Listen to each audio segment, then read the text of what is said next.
খলিফা হযরত উমর ফারুক রাদিয়াল্লাহু তাআলা ডাক দিয়ে বলে, মিথ্যা শোনো গো,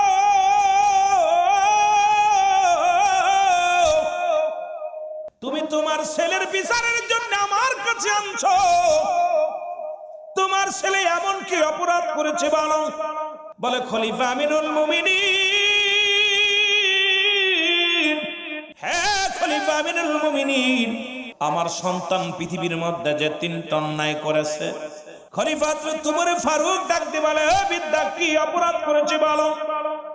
বলে হুজুর, এক নাম্বার অপরাধ, সে দুনিয়ার মধ্যে মাদক সেবন করে।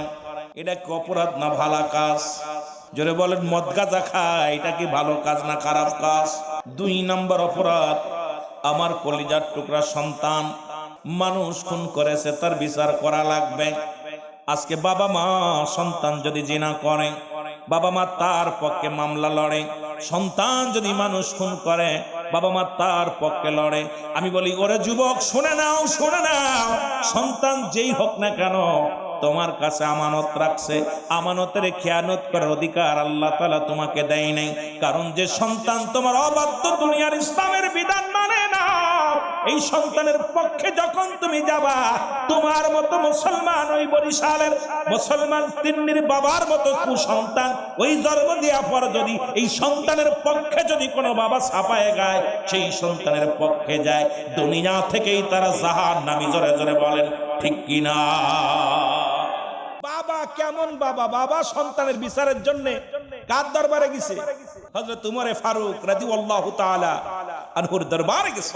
খুব আশ্চর্য, খুব খেয়াল করবেন, অনেক মজার আলোচনা আসবে, ধীরে ধীরে আলোচনাগুলো খেয়াল করবেন। বলে হুজুর, তিন নাম্বার অপরাধ, আমার সন্তান জিনায় লিপ্ত হয়েছে।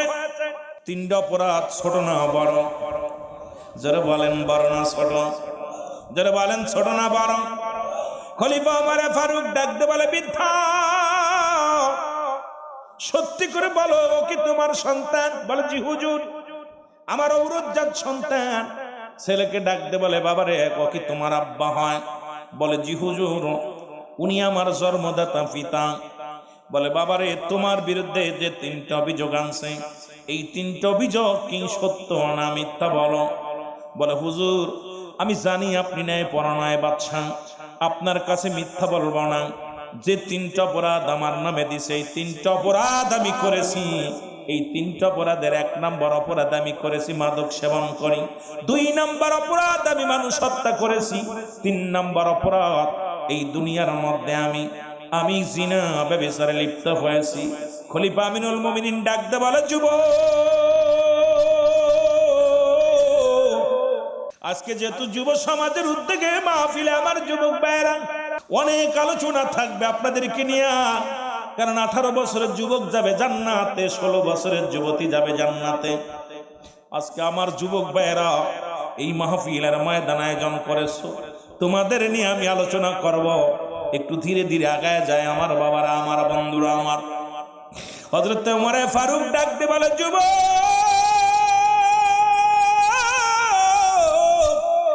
তুমি পৃথিবীর মধ্যে মাদক সেবন করো, এটা গুরুতর অপরাধ, এটার অপরাধ তোমার মৃত্যুদণ্ড। যুবক বলে, আমি মেনে নিলাম, আপনি যে বিচার করবেন সব বিচার আমি মেনে নিব। কারণ আপনি খলিফা উমর ফারুক, আপনার কাছে কোনো ন্যায় বিচার ছাড়া অন্যায় বিচার পাবো না। কারণ আপনি ন্যায় বিচার করেছেন, আমি মৃত্যুদণ্ড মেনে নিলাম। দুই নম্বর অপরাধ, ও যুবক, দুনিয়ার মধ্যে তুমি মানুষ খুন করেছ, তুমি কি জানো না হত্যা করা মহাপাপ? আরে মুসলমান, রাসূল বলে গেছেন, এমন একটা জামানা আসবে, এই জামানায় মানুষগুলো একজন একজনকে মারবে। ওকে জিগাইবে, তুমি ওকে মারছো কেন? বলে জানি না। আপনাকে মারছে, ওরে জিগাইবেন, তুমি কেন মারছো? ও বলবে আমি জানি না। যাকে মারছে ওকে জিগাইবে, তোমাকে কেন মারছে? বলে আমিও জানি না। কারণ একজন আর একজনকে মারবে, যে মার খাবে সেও জানে না আমার কি অপরাধ হয়েছে, যিনি মারবে তেও জানে না কি অপরাধে তারে মারছি। ও মুসলমান, শোনে না, ঠিক শেষ জামানা, মুসিবতের জামানা আমাদের মধ্যে আগমন করেছে। বুখারী, মুসলমান, তিরমিজি শরীফের 3952 নম্বর হাদিসের মধ্যে দেখলাম, মুসলমান শুনে নাও, নবী বলছে আমার উম্মতের মধ্যে একদল আগমন করবে, তারা নিজেরা মূর্তি পূজা করবে, অন্যকেও মূর্তি পূজার জন্য সহযোগিতা করবে, মূর্তি পূজার জন্য আহ্বান করবে। আজকে বাংলার আনাচে কানাচে যা দেখা যাচ্ছে, কিয়ামতের আলামত গুলো সামনে হাজির হয়ে গেছে। জোরে জোরে চিল্লায় বলেন ঠিক কিনা? বছর একটা জিনিস দেখে বড় আফসোস, আমার অনেক আলেম ওলামা আছেন, মাদ্রাসার শিক্ষক আছেন, তিরমিজি শরীফের 3952 নম্বর হাদিস, রাসূল নিজে বলে গেছে যে আমার উম্মতের ভিতরে একদল আগমন করবে, তারা নিজেরা মূর্তি পূজা করবে, টুপি দাড়ি মাথায় দিয়ে মূর্তি পূজা করবে এবং অন্যকে মূর্তি পূজার জন্য সহযোগিতা করবে, আহ্বান করবে। আমরা মুসলমান বিরাট জাতি, ঈমানের নিয়া এই দুনিয়ার মধ্যে যতদিন থাকবো, সে যে দল করুক না কেন, যে দলের হোক না কেন, কুরআন তো সর্বজনীন, সকলের জন্য আসছে। জোরে বলেন ঠিক কিনা? আর জোরে বলেন ঠিক কিনা? কুরআনের বিধান মানবেন না? জোরে বলেন মানবেন না? এখন কুরআন মানবেন আর কোরআনের অপব্যাখ্যা মানুষকে দিবেন, এটার জন্য তো আপনাকে আলেম বানানো হয় নাই, এটার জন্য আপনার লেখাপড়া করেন নাই। কোরআনের সঠিক জ্ঞান নিজে অর্জন করতে হবে, অন্যকে এটা বোঝার সুযোগ দিতে হবে। জোরে বলেন ঠিক কিনা? আরো জোরে বলেন ঠিক কিনা? আমার ভাইরা, আমার বন্ধুরা, আমার খলিফা হযরত উমর ফারুক ডাক দে কলে, যুবক, এর জন্য তোমার মৃত্যুদণ্ড বলে হুজুর মেনে নিলাম। 3 নাম্বার অপরাধ, ও যুবক, তুমি জিনা ব্যভিচারে লিপ্ত হয়েছো, তুমি কি জিনার শাস্তির বিধান জানো না? যুবক বলে, হুজুর আমি জানি না। বলে, শুনে নাও, অবিবাহিত নারী জিনা করে, ভালো করে শুনে নেন আমার বাবারা, আমার মুসলমান জামালপুরের ভাইরা, খুব গুরুত্বপূর্ণ মির্জাপুরের যুবক ভাইরা শুনে নাও, কোন যুবক এবং যুবতী, কোন অবিবাহিত নারী, অবিবাহিত পুরুষ যদি জিনা করে, তার শাস্তির বিধান রাসূল বলছে, তার গায়ে 100 ডোরার আঘাত করতে হবে, বেতের আঘাত করতে হবে। কয়েকটা মারা পর যদি সে মারা যায়, মারা গেলে ওই যুবক অবিবাহিত থাকার কারণে, ওই যুবতী অবিবাহিত থাকার কারণে তাকে গোসল করাতে হবে, তাকে কি করতে হবে? কাফন দাফন করতে হবে, এরপরে তার জানাজা পাবে। তাকে কি করতে হবে? মুসলমান, তাকে কবর দেওয়া লাগবে, জানাজা পড়ে তার কবর মায়ের, মুসলমান শুনে নাও, কবর দেওয়া লাগবে।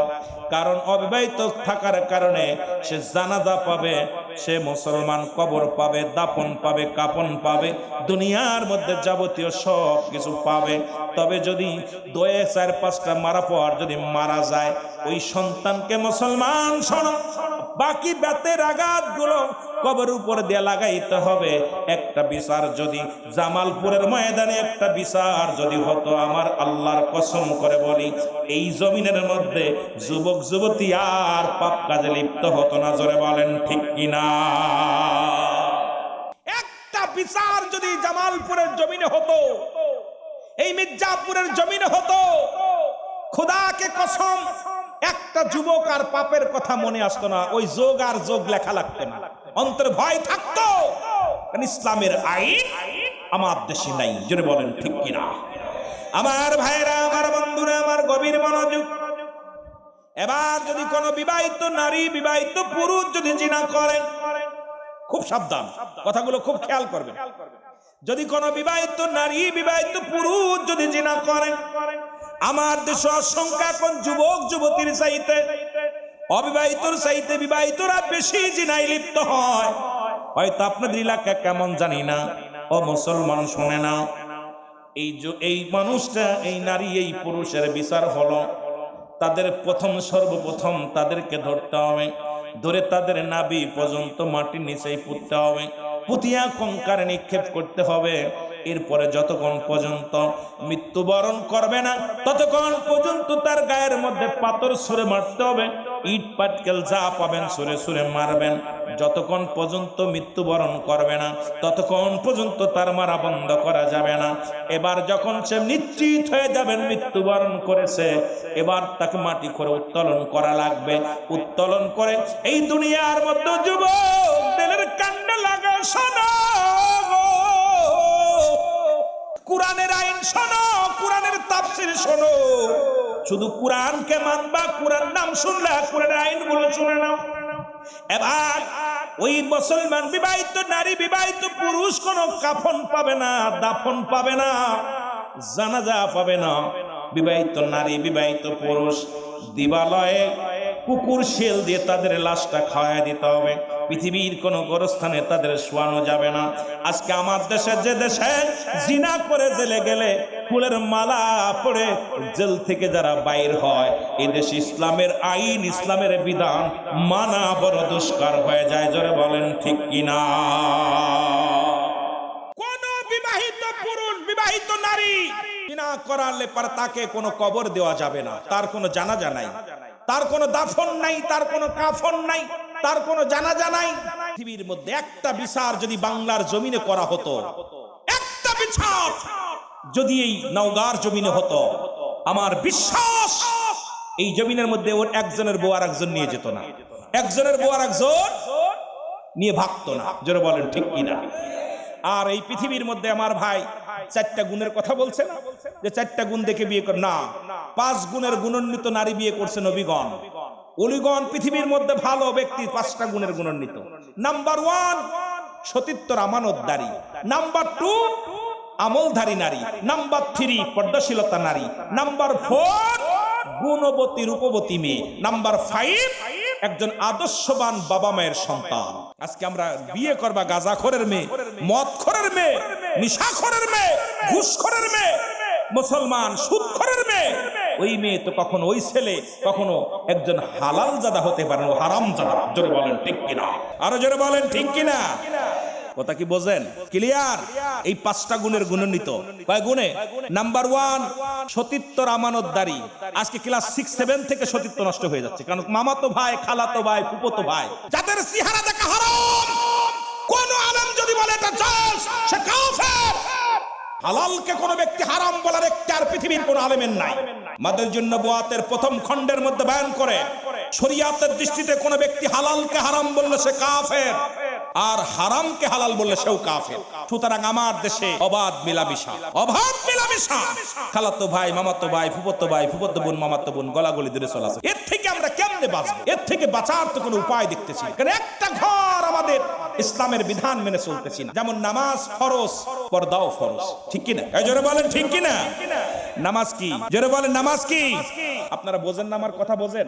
আমি একবার সিলেটে গেলাম, অনেক আগের কথা। সিলেটে ওয়াজ করতে গেছি, আমার ওয়াজের বয়স একেবারে কম হয় না, যদিও বড় বক্তা না, তবুও ওয়াজের বয়স একেবারে কম হয় না। কথা বুঝেন? তাই আমি যখন সিলেটে ওয়াজ করতে গেছি, চাপলং এ ওয়াজ করে আসতেছি, আসার পথে ওই দেশের খানা খাইতে পারি না। আর আমার খানা খুব সিম্পল, আমি যতই মোটা হয়েছে একদম খানা খাই নরমাল। আমার যে একদিন খাওয়াই বেশি হুজুর এইভাবে মোটা হলো কেমন? ফল ফলাদির কাছেও না, চা বিস্কুটের কাছে না, সামান্য 2টা ভাত যদি একটা রুটি খাইলাম, সামান্য রব্বে কারিম যেন আমাকে দেহটা সুন্দর রাখার জন্য, বাঁচার জন্য যেটুকু প্রয়োজন ঠিক সেইটুকুই খানা ব্যবহার করে, বাকিগুলো না। গোশ খায় না, মাছ খায় না, ইত্যাদি ইত্যাদি অনেক কিছুই পরিহার করছে, সব বাদ। কারণ আমার জীবনটা অন্যরকম একটা ধারায় চলে। বিশেষ করে ওখানে খানা খাইছি, মাছ খাইতে, ওই মাছের ভিতরে বড় বড় দাঁত, এই দাঁত মাথায় যখন চাবা দিছি, দাঁতে আমার একটা ভাঙছে। এত শক্ত মাছ, পোয়া মাছ না কি মাছের দাঁত, এখন বমি বমি ভাব আসছে। আশা পর আউসকান দিয়ে আসলে আমার সাথে মাসুম বিল্লাহ নামে এক বক্তা আছে, আমার জাকের বাইরে চিনবে, আপনারা চিনবেন না। উনি বলতেছে, আরে রুহুল আমিন সাহেব একটা পান খেয়ে আসে। আমি দোকানে দিয়ে বলছি, ভাই একটা পান দেন দি। তা কইছে, আপনি শুকনা গুদে খাইবেন না কাঁচা গুদে খাইবেন? গুয়া গুয়া, শুকনা গুয়া এবং কাঁচা গুয়া। তা আমার মনে হচ্ছে গু কথা বলছে, কাঁচা গুয়া শুকনো গু কথা বলছেন। তা আমি অনেকক্ষণ তাকায় আছি ওনার মুখের দিকে, চিন্তা করতেছি কত বড় বিয়াদব। 360 জন আউলিয়া সিলেটে আসছে শুনছি, এদের মানুষ এত বিয়াদব। সে মিয়া কি বলতেছে, বান দেন। আরে হুজুর শুকনা গু দেখাইবেন না কাঁচা গু দেখাইবেন? মেজাজ আরো খারাপ হয়েছে যখন বলছে, আরে হুজুর কথা বুঝিন। আমার পর আর উল্টে গরম, আরে আপনি কি দেখাবেন? শুকনা গু না কাঁচা খাইবেন? শুকনা গু খাইবেন না কাঁচা গু খাইবেন? বসে আছি। এখন মাসুম বিল্লাহ বুঝতে পারছে, উনি যায় কয়, এই শুকনা দেই দাও। কি দে দাও? আমি জানি কাঁচা গু আর শুকনো গু তো একই গু, গু তো গুই। এবার খাইনি মানুষ। আমি কইছি, মিয়া খাবো না, আমার মেজাজ খারাপ। আমি রাখো। দোকানদার বুঝতে পারছে এটা অন্য দেশের লোক, আমার দেশের লোক না। উনি কয়, হুজুর বেয়াদবি মাফ করবেন, আপনারা আমি গু কই নাই, গু কই না, গুয়ো গুয়ো। সুবারি চেনেন? আমি আমরা সুবরি কই না, গুয়ো কই। এখন শুকনা গু আর কাঁচা গু, ওদের ভাষা তো একটু অন্যরকম। শুকনা গু খাইবেন না, কাঁচা গু খাইবেন। ওদিক থেকে কান ধরেছি জীবন, আর শুকনাটাও খাইতাম না, কাঁচাটাও খাইতাম না। আমার ড্রাইভার পান খায়, সহকারী পান খায়, আমি খালি ছায়া ছায়া দেখি। ওদেরকে মাঝে মাঝে কি নাও দিই, কই তোরা খা। কয় হুজুর একটা খাইতেন নি? আমি না, কাঁচাটাও খাইতাম না, শুকনাটাও খাইতাম না, বেজালে পড়ে যান। এই জন্য এক দেশের গালি এক দেশের বলি। এই জন্য আমার ভাষা বুঝতে অনেকের কষ্ট হইব, আবার অনেকেই আমি বইয়ের ভাষা ব্যবহার করব। যেহেতু শিক্ষিত সমাজ আপনারা, আমি আঞ্চলিক ভাষা না, আমি সাধু বা সাদিয়া ব্যবহার করব, যাতে আপনাদের বুঝতে ভালো হয়। বুঝতে পারছেন কথা? কথা বোঝা যায়? ওলামা একরাম বুঝবে। একটা হলো জুমলায়ে খবরিয়া, আর একটা জুমলায়ে হিংসা। বক্তা মনের ভাব প্রকাশ করলে শ্রোতা সহজে বুঝতে পারে, এটাকে বলা হয় জুমলায়ে খবরিয়া। জুমলায়ে হিংসা, বক্তা মনের ভাব প্রকাশ করলে শ্রোতা কোনো কলা কসু বুঝতে পারে না। ইয়েস, নো, ভেরি গুড, এই তিনটা শব্দ কিছু বোঝে কিছু বোঝে না। জোরে বলেন ঠিক কিনা? তা আমিও চিন্তা করলাম যে আপনাদের বিষয় আঞ্চলিক ভাষা বলবো না, আমার দেশের ভাষা বললে অনেক সময় অনেক কিছু হয়ে যেতে পারে। এই ভাষাগুলোর জন্য বইয়ের ভাষা ব্যবহার করতে পারি। সকলে বলুন আমিন। আরো জোরে বলেন আমিন। এ মুসলমান, গভীর মনোযোগ। শাস্তির বিধানের কথা শুনছেন নি? জিনার শাস্তির বিধান শুনছেন? জোরে বলেন শুনছেন? খলিফা হযরত ওমর ফারুক ডাকতে বলে, যুবক, ও যুবক, তুমি যে অপরাধ করেছো, তুমি মৃত্যুর জন্য প্রস্তুতি নাও। খোলা তরবারি নিয়ে ওমরে ফারুক রাদিয়াল্লাহু তাআলা আগায় আসলেন। যখন আগে আসছে, যুবক থরথর করে কাফিয়ার ডাক দিয়ে বলে, হুজুর, আমি আপনার কাছে একটা দাবি করব। বলে কি দাবি? বলে, হুজুর, আমি জানি আপনি ন্যায়পরায়ণ বাদশা, আপনি খত্তাবের বেটা ওমর। আপনি যে রাস্তা দিয়ে যান, শয়তান মাস্টার ইবলিস সে রাস্তায় যাইতে ভয় পায়। আমিও আপনাকে দেখে ভয় পেয়েছি। আমার আব্বা যখন সকালবেলা বলেছে খলিফা হযরত ওমরের কদমে যাব, আমি তো বাধা দিই নাই, আমি তো সঙ্গে সঙ্গে রওনা দিয়েছি। হুজুর, আমি একটা কথা আপনি দাবি রাখবো, যদি শোনেন তাহলে বলবো। খলিফা ওমরে ফারুক বলে, বাবা বলো, কি বলতে চাও? উমরের নীতি আমাদের নীতির মতো নয়, আমাদের দেশের নেতাদের নীতি আর উমরের নীতি এক নয়। উমরে ফারুক বলে, যুবক রে, কি বলতে চাও বলো। যুবক বলে, খলিফা হযরত আমিরুল মুমিনিন, যদি আমার বিচার করতে হয়, আমার বিচারের আগে আমার বাবার বিচারটা আগে করা লাগবে। জোরে জোরে চিল্লায়া বলা যাবে না আল্লাহু আকবার। তার বিচার। তখন উমরে ফারুকের সামনে বাবার বিরুদ্ধে অবজেকশন। খত্তাবের বেটা উমর যখন কালেমা পড়লেন, আপনারা জানেন যে হযরত উমরে ফারুক রাদিয়াল্লাহু তাআলা আমার রাসূলকে হত্যা করার জন্য খোলা তরবারি নিয়ে রওনা দিয়েছে। ওনার বোন কোরআনুল কারীম পড়তেছে, যখন দেখছে খোলা তরবারি নিয়ে জবাই করবে, যখন কোরআনের এত মধু, কোরআনের এত সুর, কোরআনের এত মায়া, কোরআন পড়াশোনা পর উমর আর মানুষ নাই, ওমর অমানুষ থেকে মানুষ হয়ে গেছে। জোরে বলেন মারহাবা। আর একটু জোরে বলেন মারহাবা। খলিফা হযরত উমর ফারুক বলে, যুবক, ও যুবক, তোমার আব্বার কি অপরাধ তুমি বলো। বলে, হুজুর, আমার আব্বার এক নাম্বার অপরাধ, যে আমাকে একটা ভালো মা দেয় নাই। পৃথিবীর মধ্যে এমন একটা মা আমাকে দিয়েছে, যে মা বাজার ঘাট করে, যে মা বেপর্দা পুরুষের সঙ্গে চলাফেরা করে, যে মা যার গর্ভে আমি 10 মাস 10 দিন ছিলাম, সেই মা নামাজ পড়ে নাই, শরীয়তের বিধান মানে না। সুতরাং এক নম্বর অপরাধ আমার আব্বার, সে আমাকে একটা ভালো মা দেয় নাই। প্রতিটা বাবার প্রয়োজন একজন আদর্শবান নারী বিয়ে করা। আর এটা যদি মাদ্রাসার নারী হয়, তাহলে আপনার জীবনটা ভাগ্য খুলে যাবে। কোরআন পড়তে পারে, হাদিস পড়তে পারে, ইসলামের বিধান মানে, তবে সব মেয়ে একরকম না, দুই একটা খারাপও থাকতে পারে। তাই বলে সবাইকে খারাপ বানানো যাবে না। আমরা বিশ্ববিদ্যালয়ে লেখাপড়া করেছি, আমার অনেক বোন বেপরদায় চলে, অন্যায়ভাবে টাকা রোজগার করে, কিন্তু মাদ্রাসার নারীগুলো এইভাবে যায় না। আজ পর্যন্ত দেখি না কোনো মাদ্রাসার নারী হোটেলে ব্যবসা করে, হোটেলে যে টাকা রোজগার করে। মনে কিছু করবেন না, হয়তো অনেকে, অনেক বাবারা, যেহেতু আমিও বিশ্ববিদ্যালয়ের ছাত্র, এই জন্য কথাগুলো বলি। অনেক বান্ধবীগুলো দেখেছি, তার উপার্জনের জন্য জীবনকে, তারা দেহটাকে বিলিয়ে দিছে। এটা কোনো মাদ্রাসার শিক্ষিকা মুসলমান এটা দেয় না। সুতরাং এই কোরআনের জ্ঞান, হাদিসের জ্ঞান, ইসলামের বিধান যে মেয়েটার ভিতরে আছে, এই মেয়ার জানতেন ওফেন জিনার মধ্যে লিপ্ত হতে পারে না। জোরে জোরে চিল্লায়া বলেন ঠিক কিনা। এই জন্য বললাম 5টা গুণের গুণান্বিত নারী বিয়ে করা লাগবে। নাম্বার 1 হলো সতীত্বের আমানতদারি। আমি মাদের বলে যাই, ও মা, মা গো, রাসূল যখন মিরাজের রজনীতে আল্লাহ রাব্বুল আলামিনের দিদার করলেন, আম্মা জান, ও মুসলমান, আম্মা জান আয়েশা সিদ্দিকাকে ডাক দিয়ে বলে, আয়েশা রে, আমি জাহান্নামে গেলাম, দেখি একদল পুরুষের লজ্জাস্থান দিয়ে আগুনের ফুলকি ঢুকানো হয়, একদল নারীদের পুরুষের লজ্জাস্থান দিয়ে আগুনের ফুলকি বাইর হয়। আম্মা জান আয়েশা বলে, ইয়া রাসূলুল্লাহ, ইয়া হাবিবাল্লাহ, এদের পাপের শাস্তির বিধান কিসের জন্য, এত পাপ কি করেছিল? আমার নবী কয়, ও আয়েশা শোনো, এই সমস্ত নারীগুলো তারা বেপরদায় চলাফেরা করতো, গায়ে কাপড় রাখতো না, পুরুষের প্রতি আকর্ষণ করত। আর ওই সমস্ত পুরুষগুলো, ওই সমস্ত যুবকগুলো, যেহেতু যুবকদের মাহফিল, আমার যুবক বান্দারা, যুবক বাবারা শোনো, ওই সমস্ত যুবকগুলো বিকেল হলে ওই সমস্ত যুবকগুলো স্কুল কলেজে যে মেয়েদের পাশ পাশ ঘুরঘুর করে বেড়াইতো, মেয়েদের প্রতি আকর্ষণ ছিল, মেয়েদের প্রতি আকৃষ্ট ছিল। এই জন্য যে সমস্ত ছেলেরা মেয়েদের প্রতি বেশি আকৃষ্ট, আর যে সমস্ত মেয়েরা ছেলেদের প্রতি বেশি আকৃষ্ট, এই সমস্ত ছেলেদের লজ্জাস্থান দিয়ে আগুনের ফুলকি বাইর হবে, আর ওই সমস্ত মেয়েদের লজ্জাস্থান দিয়ে আগুনের ফুলকি ঢোকানো হবে। আমার যুবক ভাইরা শোনো, সুতরাং এই পৃথিবীর বিধান যদি না মানো, আজকে যদি নবীজির কথাগুলো যদি না মানো, খোদার কসম করে বলি, আল্লাহর আদালতে কি জবাব দিবি? জবাব দিতে পারবে না, কারণ রব্বে কারিমের দরবারে জবাব দেওয়া সম্ভব নয়। আমি এই জন্য বলি, নবীজি বলছেন, দুইটা জিনিস যে ব্যক্তি আমার কাছে হেফাজত করলো, আমার কাছে জামিনদার হলো, আমি নবী তার জান্নাতের সার্টিফিকেট দিলাম, আমি নবী তার হাত ধরে জান্নাতে নিয়ে যাব। এখন আমার নবীর সঙ্গে জান্নাতে যেতে চান কে কে? একটু হাত তোলেন, একটু জোরে বলেন নারায়ে তাকবীর, আরো জোরে বলেন নারায়ে তাকবীর, নারায়ে রিসালাত।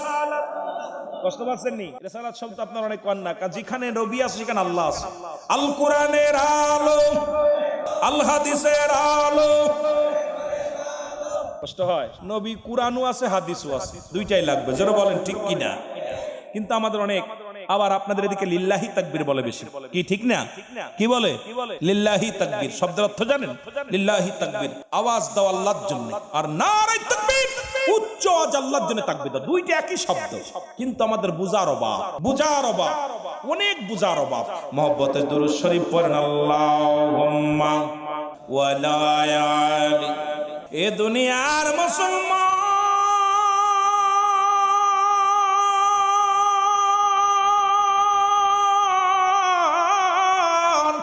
যুবক ডাকতে বলে, হুজুর, এক নম্বর অপরাধ আমার বাবার গো,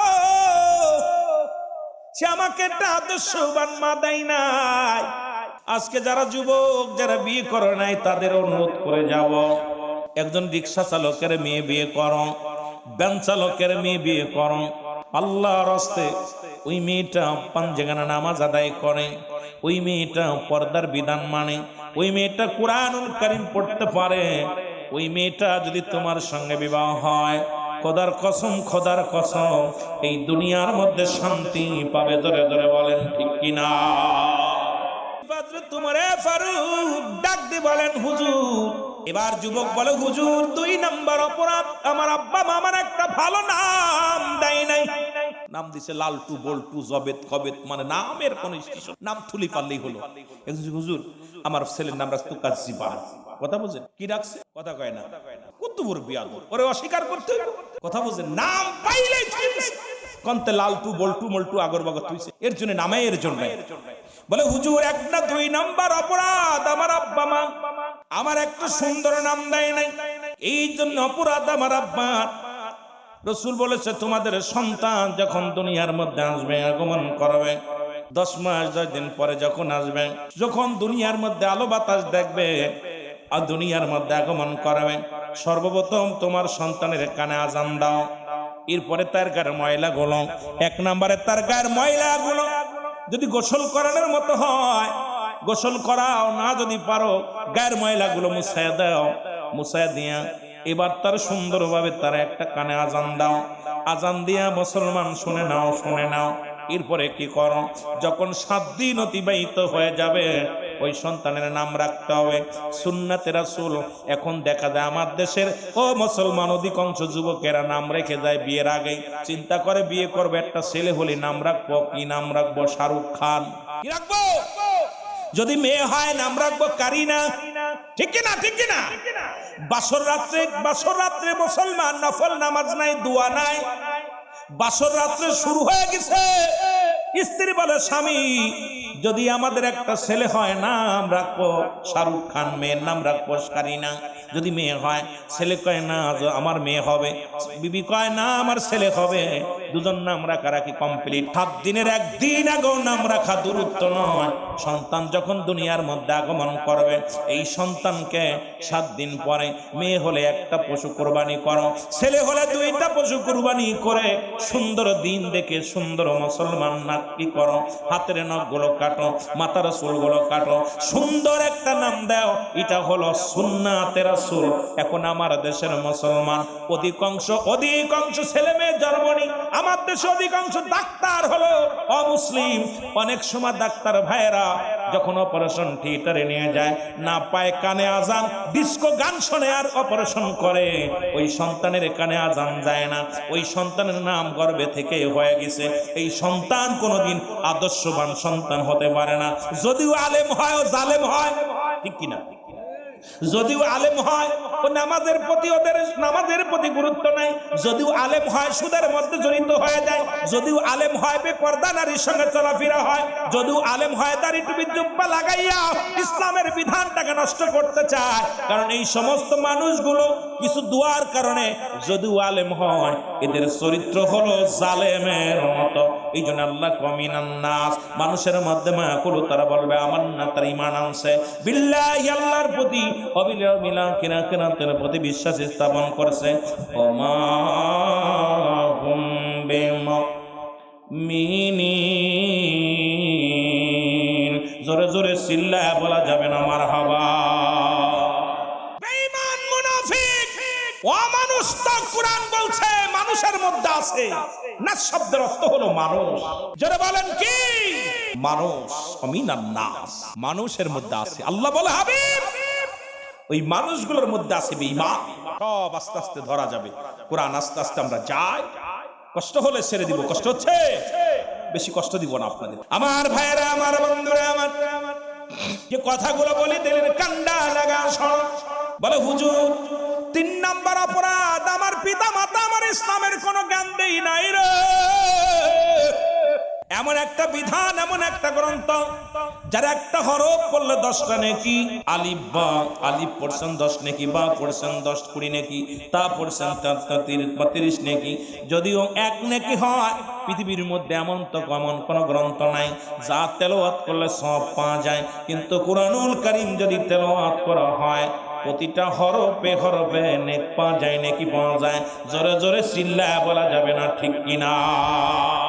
পৃথিবীর মধ্যে কত গ্রন্থ আসলো, কত বই আসলো, কত কবিতা আসলো, কত গান আসলো।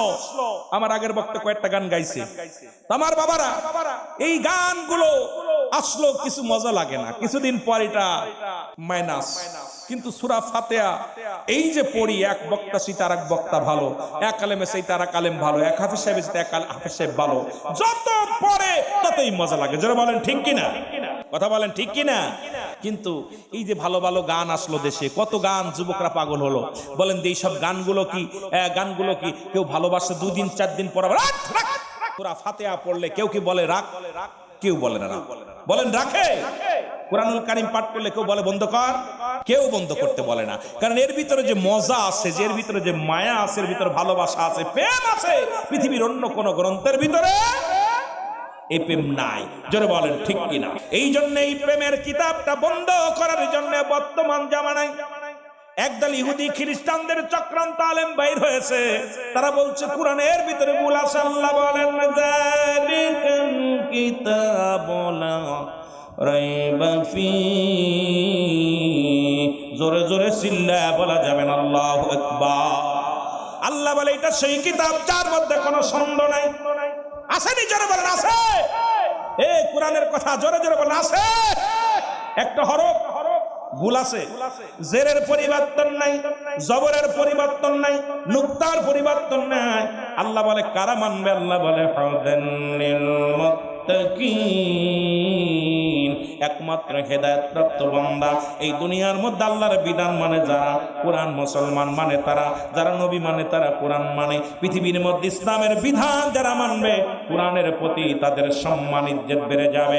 এই জন্য আমার বাবারা, আমার বন্ধুরা, আমার এক শ্রেণী আলেমরা বলতেছে কোরআনের ভিতরে ভুল আছে। সেই ভুল সূরাটার নাম আমি আপনাদের কাছে জানাইয়া দিই। কদিন আগে দেখলাম মিডিয়াতে খুব লেখালেখি শুরু হয়েছে কোরআনের মধ্যে সূরা ইখলাস, যেটা আমি তেলাওয়াত করে শুরু করেছি, বলতেছে এই সূরাটা নাকি জাল। কারণ আমরা জানি এইটা যদি জাল ব্যবহার করতে পারে তাহলে মূর্তি পূজা করতে পারবে না।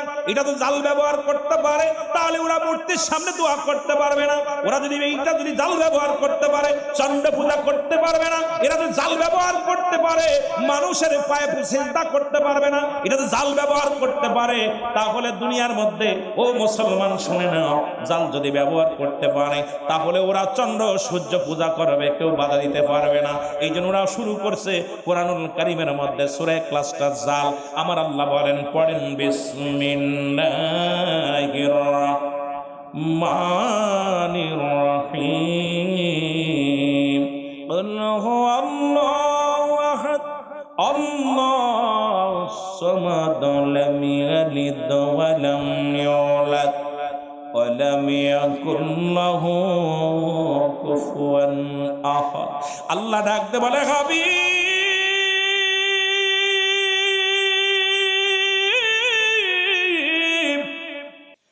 রে, আপনি জানেন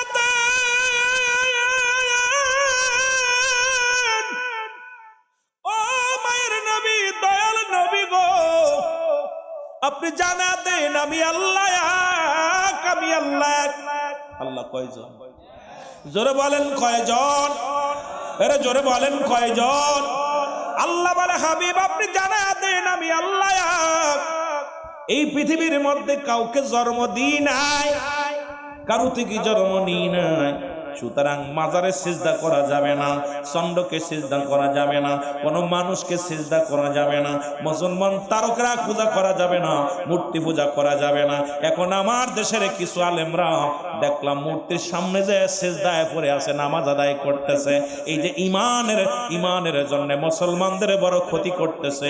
এর চাইতে বেকুবার পৃথিবীর মধ্যে কেউ নাই। জোরে বলেন ঠিক কিনা? আমি খুব লজ্জা পেলাম। এখন উন্ডা বলতে পারে সূরা তাওবা 6 নম্বর আয়াত। এই হাফেজ সাহেব যারা আছেন, কয় নম্বর আয়াত? হাফেজ সাহেব আছেন কেউ? আছেন না? সূরা তাওবা 6 নম্বর আয়াত। আল্লাহ বলে, হাবিব এই দেখেন, রং হইলে আমার জিহ্বা কেটে নেবেন, ভয়ের কোনো কারণ নাই। আল্লাহ বলেন, হাবিব আপনার কদমের মধ্যে আমার নবীজি বলতেছেন, আল্লাহ বলতেছেন, আল্লাহ হাবিব, আল্লাহ বলতেছে কি বলে, কারে ডাক? আল্লাহর নবীরে বলতেছে। আল্লাহ বলতেছে, যদি কোনো ব্যক্তি আপনার কাছে সাহায্য চাই, সাহায্য দেন। যদি কোনো ব্যক্তি আপনার কাছে নিরাপত্তা চাই, নিরাপত্তা দেন। যদি কোনো ব্যক্তি নিরাপদ স্থানে পৌঁছায় দিতে বলে, আপনি পৌঁছায় দেন। যদি আপনার কাছে সাহায্য চাই, সাহায্য দেন। ঘোষণা কার?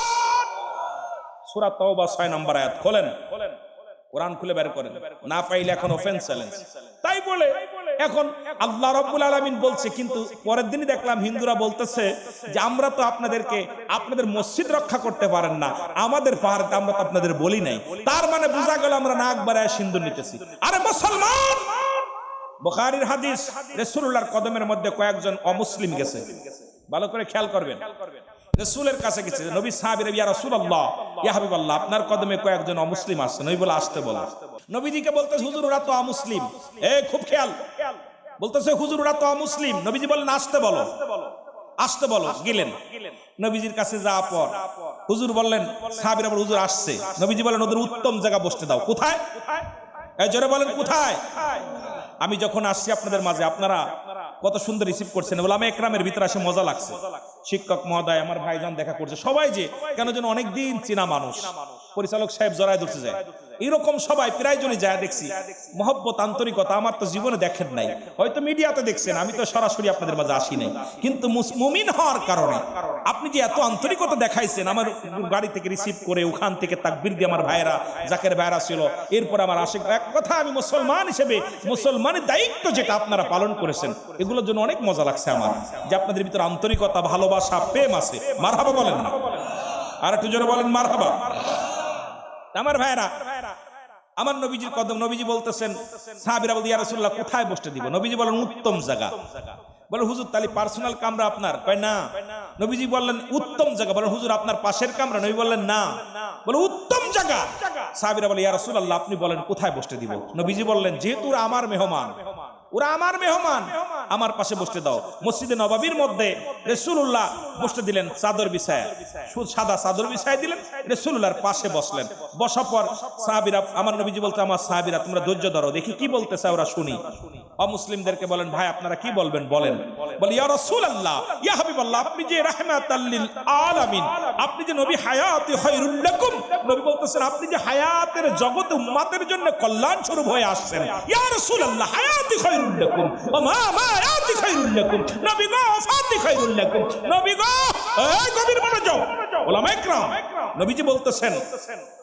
সাহাবীরা বলে হুজুর আপনি যে আসলে উম্মতের জন্য কল্যাণ। ইয়া রাসূলুল্লাহ ইয়া হাবিবাল্লাহ আমরা মুসলিম হইয়া আমরা আপনার কদমের মধ্যে বসতে পেরেছি, আমাদের কোনো প্রশ্ন নাই, কিছু জানতে চাই না। আপনি রাহমাতাল লিল আলামিন, আপনি মানব কল্যাণের জন্য আসছেন, গোটা কুল কায়নাতের কল্যাণের জন্য আল্লাহ আপনাকে পাঠিয়েছে। আপনি আমাদের কালেমা পড়ায় দেন, মুসলমান হয়ে যাব। লা ইলাহা ইল্লাল্লাহ। আমি আল্লামা মুফতি দেলোয়ার হোসেন সাইদির সঙ্গে একটা মাহফিল, শেষ মাহফিলটা করেছিলাম। ওনার সঙ্গে আল্লামা 3টা মাহফিল করাইছি আমি। উনি বেঁচে থাকলে প্রমাণ দিতে পারতাম। আল্লাহ আমারই করাইছেন। আমার মাগুরাতে আসলো, ওই দিন ওনার 22 জন মুসলিম মুসলমান হয়েছিল। আমার দেশের যত উলামা একরাম ওয়াজ করতেছি, কয়টা মুসলমান বানাইছো? কথা বোঝেন নাই? কয়টা বানিয়েছো? তুমি আরো সেখানে যে হিন্দু হয়ে যাচ্ছ। জোরে বলেন ঠিক কিনা? আরো জোরে বলেন ঠিক কিনা? তুমি ওদের মন্দিরে যা আরো হিন্দু হয়ে যাচ্ছ। কয়টা মুসলমান বানাইছো? আমাদের আদর্শ রাসূলকে দিয়েছিল বায়ানাত, উত্তম ব্যবহার, উত্তম আখলাক, উত্তম চরিত্র, যা পৃথিবীর মধ্যে কাউকে দেন নাই। এই জন্য নবী বলছেন হায়াতি খায়রুল লাকুম, আমার হায়াতের জিন্দেগিটা আমার উম্মতের জন্য কল্যাণ স্বরূপ। জোরে বলেন না মারহাবা? আর একটু জোরে বলেন মারহাবা। কষ্ট হচ্ছে? কষ্ট হচ্ছে? কিরে ভাই আপনি মুখ ডেকে রাখছেন, কষ্ট হচ্ছে নি? মুখটা খোলেন। মুসলমান মুখটা দেখান। আরবিতে বলে ফাস ফাহমুন মানে মুখ, ফেস মানে মুখ, এটা খুলে রাখবেন সবসময়, সদা সর্বদা খুলে রাখবেন। কেন আপনাকে দেখবে একজন। নূরের চেহারা রব্বুল আলামিন মানব জাতিকে তার কুদরতি হাত দিয়ে বানিয়েছে। গোটা পৃথিবীর মধ্যে জিন জাতি কল্লা তার কুদরতি হাত দিয়ে বানায় নাই। আসমান জমিনের ভিতর যা কিছু আছে সব রব্বে কারীম হুকুম দিছে আর হয়ে গেছে। মানব জাতিকে তার কুদরতি হাত দিয়ে বানিয়েছে।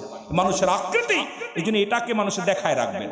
ফেসটা পুরুষ মানুষ সফিসটা খুলে রাখবেন। কষ্ট পান? কষ্ট পান? আরবিতে বলে কি ফাহমুন, আর ইংলিশে বলে ফেস, বাংলায় বলে মুখমণ্ডল। জোরে বলেন না মারহাবা? আর একটু জোরে বলেন মারহাবা। রব্বে কারীম এত সুন্দর ভাবে তৈরি করলেন, সেই রব্বে কারীমের বিধান মানার দরকার আছে কিনা? আরো জোরে বলেন মানার দরকার আছে কিনা? কষ্ট হয় আমার ভাইরা, আমার বন্ধুরা, আমার খলিফা হযরত ওমর ফারুক রাদিয়াল্লাহু তাআলা মনে আসেনি?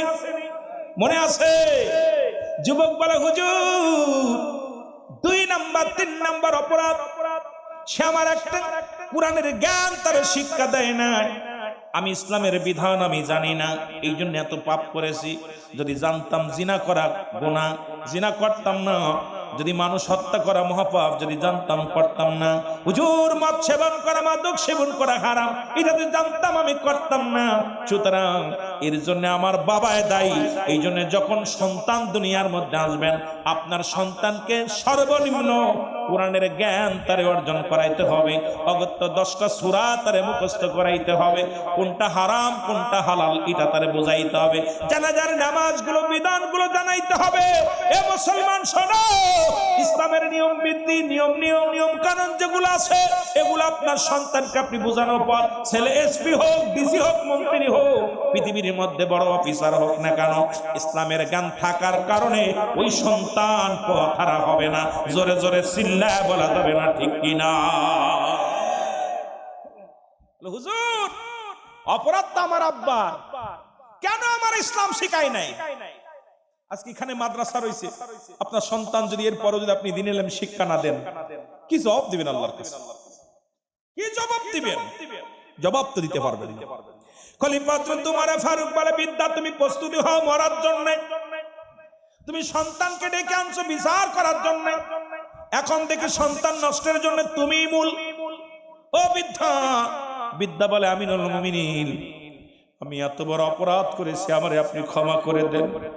আমি বুঝতে পারি না, কারণ আজকে আমরা সবাই বলি প্রাথমিক বিদ্যালয় হলো মায়ের কোল। মা বাবা পৃথিবীর মধ্যে প্রতিটা সন্তান ফিতরাতের উপরে জন্মগ্রহণ করে, একে লালন পালন হয়, বার গুণে হয়, মূর্তি পূজারি হয়, না হয় নামাজি হয়, না হয় খ্রিস্টান হয়, নাসারা হয়। একমাত্র মা বাবার ইসলাম, মা বাবার না কিসের উপরে? মা বাবার ধর্মের উপরে ভিত্তি করে সন্তান নষ্ট হয়। যারা বলেন ঠিক কিনা? সেহেতু যেহেতু আমি মুসলমান, আমি বিনা দ্বিধায়, বিনা মুসলমান, বিনা কৈফিয়তে আমি আমার সন্তানগুলোকে ইসলামের জ্ঞান শিক্ষা দিব। কোরআন পড়বে, হাদিস পড়বে, ইসলামের নিয়ম কানুন মেনে চলবে। এমনকি আমি যেদিন মারা যাব, আমার কবরের পাশে দাঁড়াইয়া সন্তানাদের 3টা 6-7টা হক হল ইন্তেকালের পরে, 7টা হক হল ইন্তেকালের আগে, মোট 14টা হক। এই 14টা হকের ভিতরে ইন্তেকাল করার পর আব্বা মা যখন মারা যায়, সন্তান তা বাবা মা 7টা হক তাদের প্রতি দায়িত্ব থেকে যায়। 1 নাম্বার হলো তাদের জন্য মাগফিরাত কামনা করা, 2 নাম্বার তাদের জন্য সবর রেসানি করা। ও মুসলমান শোনো, 3 নাম্বার হলো তাদের ওসিয়াত পূরণ করা, শরীয়ত মোতাবেক ওসিয়াত পূরণ করা। 4 নাম্বার হলো তার আত্মীয় স্বজনের সঙ্গে ভালো ব্যবহার করা। 5 নাম্বার হলো ও মুসলমান তাদের পরিবার আপনজন যারা আছে তাদের খোঁজ খবর নেওয়া, তাদের সঙ্গে আত্মীয়তার সঙ্গে, মায়ের আত্মীয় বাবার আত্মীয়র সঙ্গে সুসম্পর্ক বজায় রাখা। ও আমার বাবারা, আমার বন্ধুরা, আমার শুনে নাও বন্ধুরা আমার, 7 নাম্বার হলো এই পৃথিবীর মধ্যে আব্বা মার কবরটা সময় মতো জিয়ারত করা, বেশি বেশি করে জিয়ারত করা। আজকে যদি জিয়ারত করতে গেলাম বুবার মতো দাঁড়ায় থাকলাম, জানাজার নামাজ পড়তে গেলাম নিজেও পড়তে পারি না, বারেটে মৌলবীদের নামাজ পড়ালাম, দোয়া করালাম, কাজে লাগবে কি লাগবে না জানি না। অথচ তুমি দোয়া করো রব্বির গামহুমা কামা রব্বায়ানি সগীরা। জোরে বলেন রব্বির গামহুমা কামা রব্বায়ানি সগীরা। জোরে জোরে চিল্লা বলা যাবে না মারহাবা। ওরে আমি যদি যাই গো মারা, আমি যদি বিদেশের মাটিতে, লাশটাই আমার পৌঁছাই দিও মায়ের কোলেতে। ওরে লাশটাই আমার পৌঁছাই দিও মায়ের কোলেতে। ওরে আমি যদি যাই গো মারা, আমি যদি বিদেশের মাটিতে, লাশটাই আমার পৌঁছাই দিও মায়ের কোলেতে। ওরে লাশটাই আমার জন্মের পরে যে কোলেতে রাখছে আমার মা,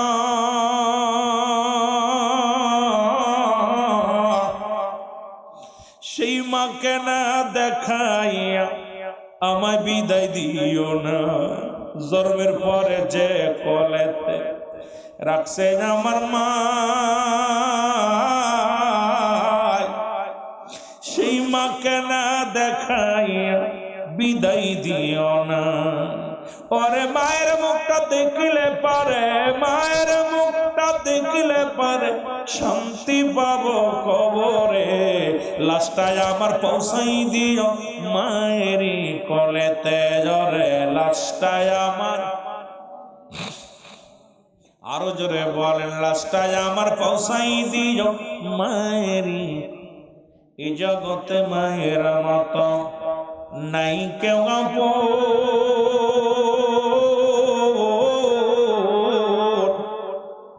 সেই মা বাবার না দেখায়া দিও না দাফন আমার, দিও না দাফন। এ জগতে মায়ের মতো নাই কেউ আপন, সেই মা বাবাকে না দেখায়া দিও না দাফন আমার, দিও না দাফন।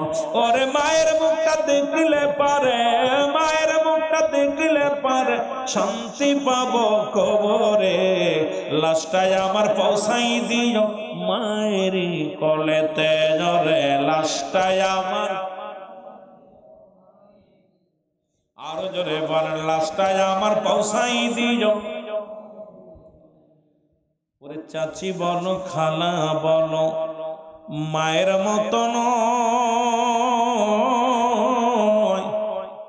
যতদিন মা বেঁচে আছে কাঁদবে সন্তানের আশায়।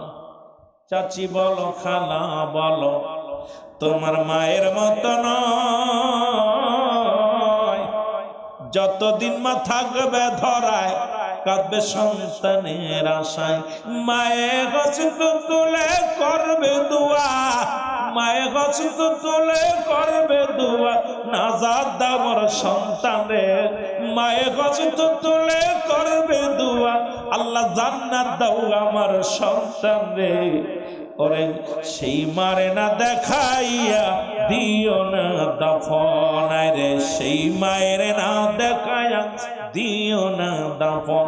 ওরে আমি যদি যাই গো মারা, আমি যদি বিদেশের মাটিতে, লাশটায় আমার পৌঁছাই দিও মায়েরই কোলেতে। জোরে বলেন মারহাবা, আরো জোরে বলেন মারহাবা।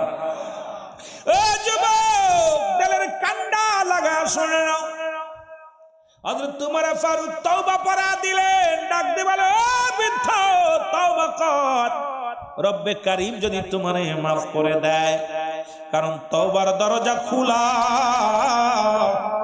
তওবার দরজা খোলা রে যুবক। এই রকম রাসূলুল্লাহর জামানায় একজন যুবক আসলেন, নবীকে ডাক দিয়ে বলে ইয়া রাসূলুল্লাহ, ইয়া হাবিবাল্লাহ, নবী গো আমার নবীর কদমে যা। যুবক ডাক দিয়ে বলে নবী গো আমার গুনাহ কি আমার আল্লাহ মাফ করবে? আমার যুবক বাবার দিলের কান্ডা লাগা শুনে নিও। আমার নবী বলে যুবক রে তওবা কর, তওবা কর। যুবক ডাক দিয়ে বলে নবী গো মায়ের নবী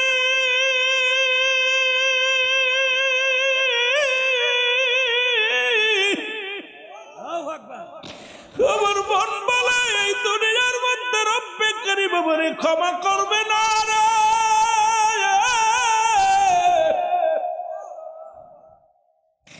আমি এত গুনাহ করেছি ইয়া রাসূলুল্লাহ, ইয়া হাবিবাল্লাহ। আমার নবী ডাক দিয়ে বলে যুবক রে তওবা কর, তওবা কর। তওবাকারীরা আমার আল্লাহ ভালোবাসে, কারীরা আমার আল্লাহ পছন্দ করে। যুবক বেশি বেশি করে তওবা কর। যুবক বলে নবী গো আমি এত পাপ করেছি, এত বড় অন্যায় করেছি, আমার মন বলে আমি তওবা করলে মাফ পাবো না। আমার নবী বলে যুবক রে তওবা কর, আমার আল্লাহ মাফ করে দিবে। যুবক বলে আমার নবী বলে যুবক রে এমন কি পাপ করেছো বলো? বলে ইয়া রাসূলুল্লাহ, ইয়া হাবিবাল্লাহ, আপনি জানেন মক্কা মদিনায়, মক্কা মদিনায় কাপড়ের কাপড় চুরি হতো। আমার যুবক বাবারা শোনো, নবীজি বলতেছেন ঘরে যুবক মানুষ কত নিষ্ঠুর, মানুষ মারা গেলে 3 টুকরা কাপড় নিয়ে কবরে যায়, 5 টুকরা কাপড় নিয়ে যায়। সেই 3 টুকরা কাপড় মানুষ কেমনে চুরি করে নিয়ে যায়? রাসূলুল্লাহ বলে যুবক রে আমি বড় মর্মান্ত হয়েছি। আরে কবর থেকে কাপড়ের কাপড় চুরি হয়, কবর থেকে মানুষ কত বড় নিষ্ঠুর হলে এই কাজটা করতে পারে? যুবক বলে ইয়া রাসূলুল্লাহ, ইয়া হাবিবাল্লাহ, আপনি জানেন কবর থেকে কাপড়ের কাপড় চুরি হয়। নবী গো ওই চোর আর কেউ নয়, আমি সেই যুবক। নবী গো কবর থেকে কাপড়ের কাপড় চুরি করতাম। ইয়া রাসূলুল্লাহ, ইয়া হাবিবাল্লাহ, রব্বুল আলামিন কি আমারে maaf করে দিব? আমার নবী বলে, যুবক রে, তুমি ভুল বুঝে ফিরে আসছো, তওবা করো, কারণ তওবাকারী আল্লাহ ভালোবাসে। ও যুবক, তওবা কর, তওবা করলে আল্লাহ মাফ করে দিবে। যুবক বলে, ইয়া রাসূলুল্লাহ, ইয়া হাবিবাল্লাহ, আমি মাফ পাবো না, আমি এত অপরাধ করেছি, এত গুনাহ করেছি, আমার মন বলে আমি মাফ পাবো না। নবী গো, আমি তওবা করলে কি আমার আল্লাহ মাফ করবে? আমার নবী কয়, যুবক রে, আর কান্দিস না, তওবা কর, তওবার দরজা খোলা। যুবক বলে, নবী গো, আপনি জানেন আমি আপনার কাছে বলবো কি? অনেকদিন যাবত মক্কা মদিনায় কোনো মানুষ ইন্তেকাল হয় না, মানুষও মরে না, আমিও কাপড়ের কাপড় চুরি করতে পারি না, আমারও ব্যবসায় ভালো চলে না। মক্কা মদিনার জমিনে অনেক দিন হয়ে গেল কোনো মানুষ ইন্তেকাল করে না। অনেকদিন পরে হুজুর, ওই রাজ্যের মধ্যে একজন মহিলা মারা গেল, এক সুন্দরী নারী। ইয়া রাসূলুল্লাহ, ইয়া হাবিবাল্লাহ, এক সুন্দরী মেয়ে মারা গেছে। আমি খবর পাই, আমার বাড়ি থেকে গুটি গুটি পেয়ে গেলাম, যাইয়া ওই মেয়েটার জানাজার নামাজে আমি শরীক হয়েছিলাম। ইয়া রাসূলুল্লাহ, ইয়া হাবিবাল্লাহ, দাফনে আমি শরীক হয়েছিলাম। জানাজার নামাজ আদায় করে যখন সব মানুষ বাড়িতে চলে গেল, আমি রাত আসবে, রাতের অপেক্ষায় বসে থাকলাম। রাত যখন নির্জন হয়ে গেল, সব মানুষ যার যার ঘরে চলে গেল। যেমন আপনাদের আম গাছের এই বাগিচার মধ্যে আসলাম, বড় ভয় লাগলো। জানের মধ্যে দেখি বাড়িও দেখা যায় না, শুধু জঙ্গল আর জঙ্গল, শুধু গাছ আর গাছ। আমার যুবক বন্ধুরা, যুবক ডাক দে বলে, ইয়া রাসূলুল্লাহ, ইয়া হাবিবাল্লাহ, যখন সব মানুষ যার যার ঘরে গেছে, আমি আস্তে আস্তে করে গোরস্থানে ঢুকলাম।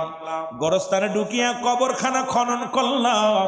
নবী গো, কবরখানা খনন করিয়া লাশখানা উত্তোলন করলাম।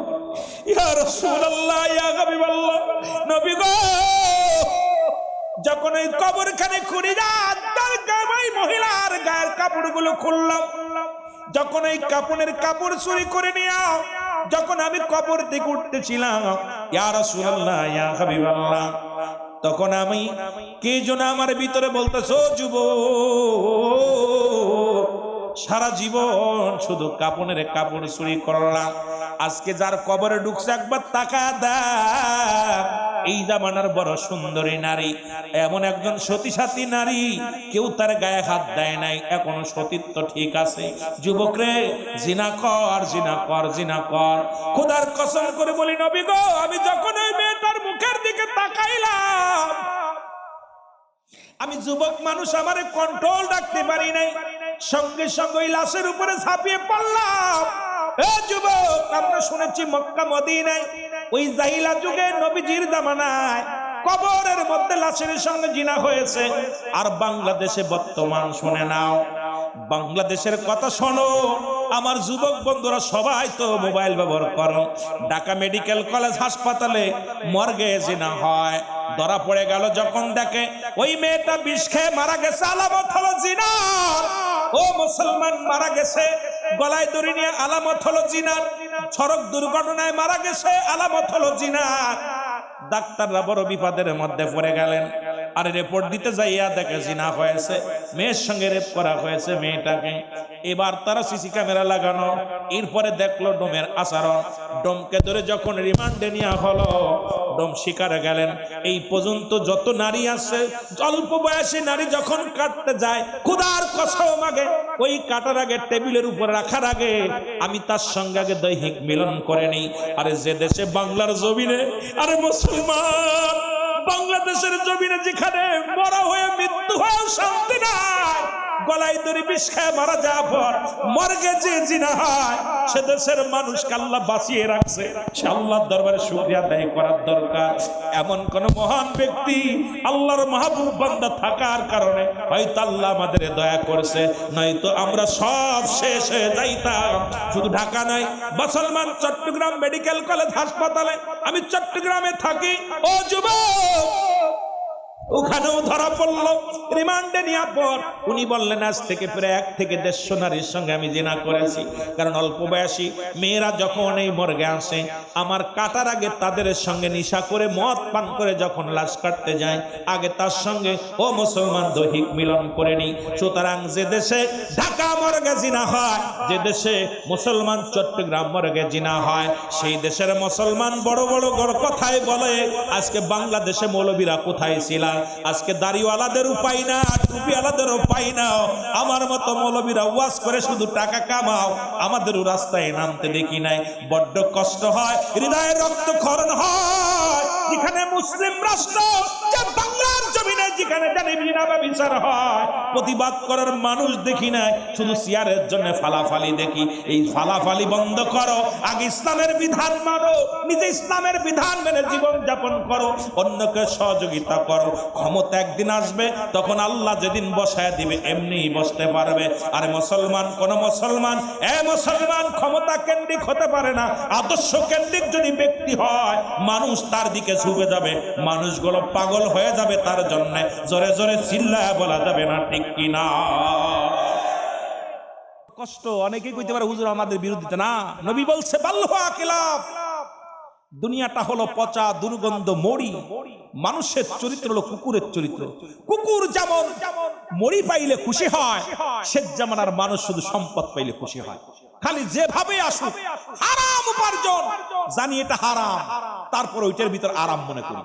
বাবা, এই জন্য আমি কয়েকটা ওয়াজ দেখছেন, আমি বলছি যে কার জন্য সুদ খাও, কার জন্য ঘুষ খাও? এই দুনিয়ার সম্পদ খাবে লোকে, মানুষের দেহ খাবে পোকে। জোরে বলেন ঠিক কিনা? কিসের জন্য? এই যে মাটির ঘর যেখানে লেখাপড়া করায় শিক্ষক মহোদয়, ছাত্র ভাইয়েরা বসে, ছাত্রী ভাইয়েরা বোনেরা বসে, সেই ঘর একটা আমার আপনার জন্য অন্ধকার নেমে আসতেছে। এই ভয় অন্তরের ভিতরে নাই, বড্ড কষ্ট হয়। জোরে বলেন ঠিক কিনা? একটু মহব্বতের সঙ্গে দুরূদ শরীফ পড়েন, আল্লাহুম্মা ওয়া আলি সাইয়্যিদিনা। এ দুনিয়ার মুসলমান,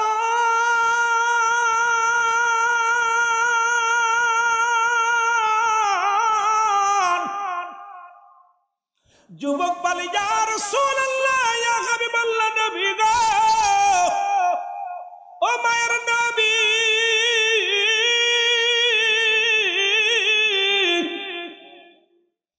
যখন আমি ওই মেয়েটার উপরে ঝাঁপিয়ে পড়লাম, আমি আমার অন্যায় কাজ সেরে যখন কবর থেকে উত্তোলন হলাম, কবরের ভিতর থেকে একটা আওয়াজ শুনতে পাইলাম, কে যেন ডাকতে বলে, যুবক, আজকে তুমি আমার সাথে জিনা করলা, আজকে আমি অসহায়, তোমাকে আমি বাধা দিতে পারলাম না, আজকে তুমি আমার সাথে অন্যায় করলা,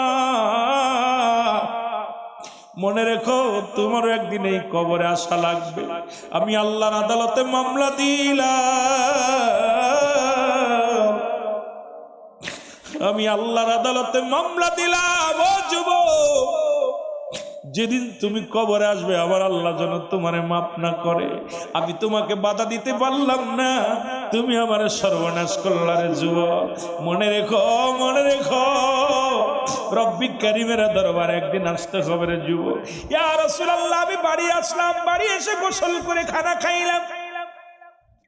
রাত্রে যখন ঘুমাইতে গেছি, আওয়াজটা বারবার ওই ঘুমের মধ্যে দেখতে পাই, ডাকতে বলে, যুবক, ও যুবক, তোমারও মরা লাগবে। আল্লাহর আদালতে আমি নালিশ দিলাম রে, রব্বিক কারীমের দরবারে আমি বিচার দিলাম, রব্বিক কারীম তোমারে ছাড়বে না, আল্লাহ রব্বুল আলামিন তোমারে ছাড়বে না। ইয়া রাসূলুল্লাহ, সেদিন থেকে আমি ঘুমাইতে পারি না, খাইতে পারি না, সেদিন থেকে আমি আর শান্তিতে নাই। তারপরে একটা রাত আমি ঘুমাইতে পারি না। ইয়া রাসূলুল্লাহ, ইয়া হাবিবাল্লাহ, আমার আল্লাহ কি আমারে মাফ করবো? আমি গুনাহ করে ফেলেছি, আমারে কি মাফ করবো?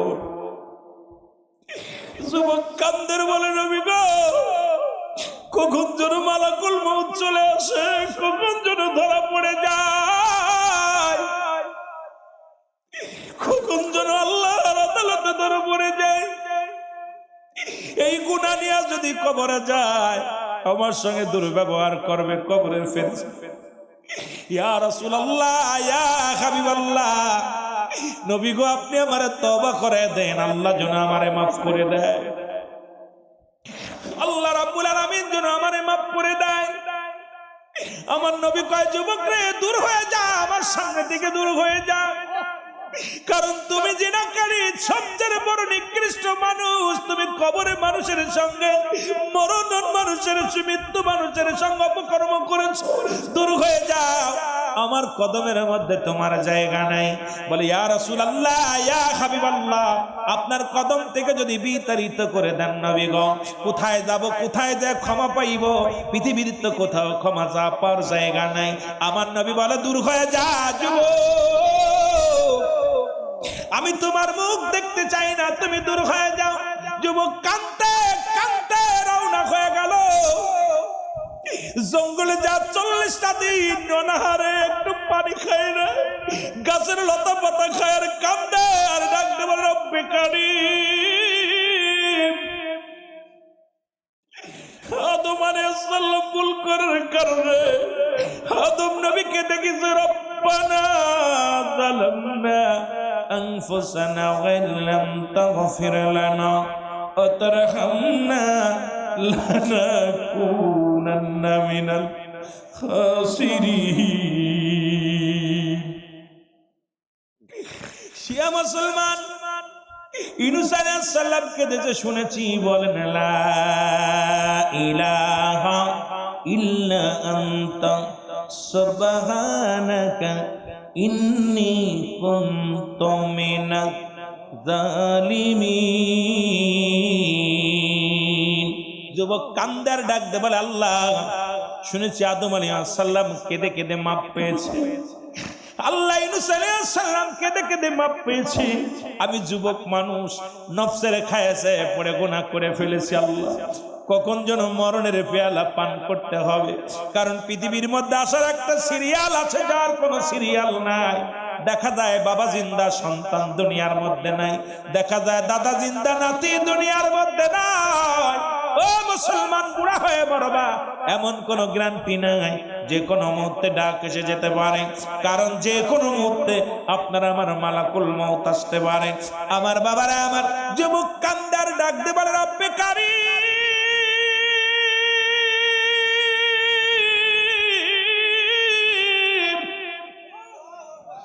তুমি আমারে ক্ষমা করে দাও, আল্লাহ তুমি আমারে মাফ করে দাও।